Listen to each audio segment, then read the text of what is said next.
এখন ইলিশের ভরা মৌসুম, সামনে দুর্গাপূজা এবং 13 অক্টোবর থেকে মা ইলিশ রক্ষার অভিযান, সাথে যুক্ত হয়েছে ভারতের 3000 মেট্রিক টন ইলিশ রপ্তানির প্রসঙ্গটি।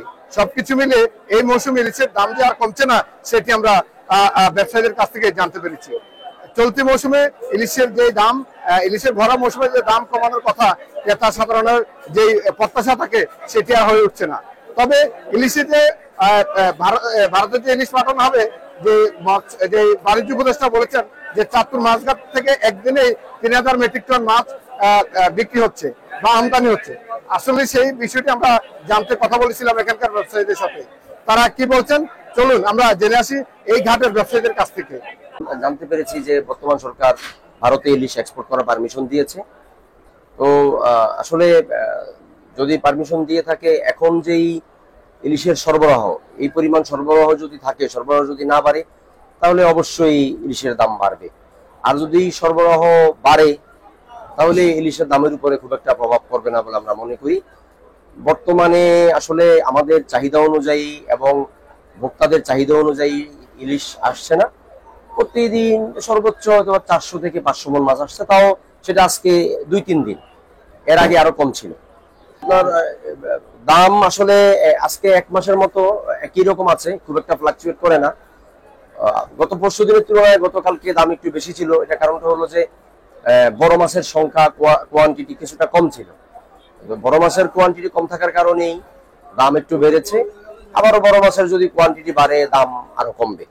না, বাণিজ্য উপদেষ্টা একটা উদাহরণ দিছে, যেহেতু চাঁদপুর বৃহত্তর ঘাট, উনি উদাহরণ দিছে যে এটা চাঁদপুর থেকেই দিতে পারে, কিন্তু আসলে বর্তমান প্রেক্ষাপটটা ওই রকম নাই।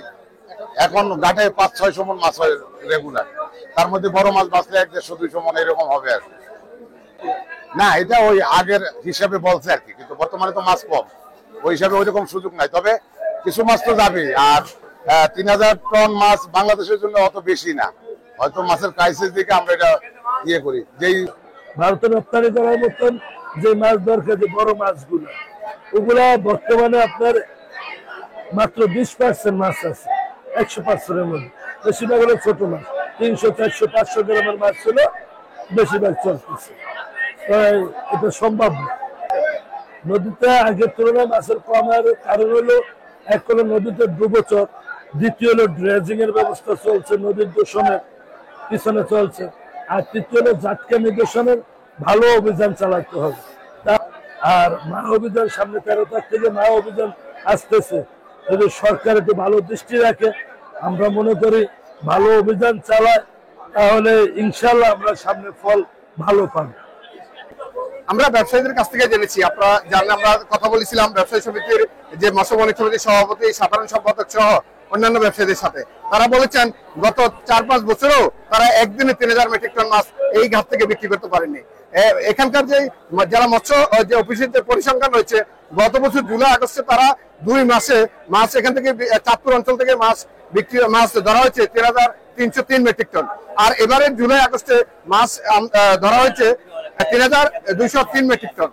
এই মাছের 2 মাসের যে মাছ এখানে ধরা হচ্ছে, সেই মাছ কিন্তু ভারতে যে রপ্তানি করা হবে সে মৎস্য ব্যবসায়ীদের তুলনায় কিন্তু এখানে মাছের রপ্তানির হারটা অনেক বেশি। বিগত বছরের তুলনায় এবার যে মাছের আকারের সাইজটি বলা হয়েছে, ব্যবসায়ীরা জানিয়েছেন ছোট আকারের, মাত্র ছোট মাছ 80%, আর বড় মাছ যে মাছটি ভারতে রপ্তানি করা হবে সেটি বড় মাছ, সেটি 1 কেজির উপরে, সেই মাছগুলোর সংখ্যা মাত্রই 20%। নদীতে বিভিন্ন নাব্যতা সৃষ্টি, ডুবোচরের কারণে মাছের সরবরাহ দিন দিন হ্রাস পাচ্ছে বলে জানাচ্ছেন ব্যবসায়ী ও জেলেরা। চাঁদপুর থেকে এই ছিল আমার কাছে সর্বশেষ।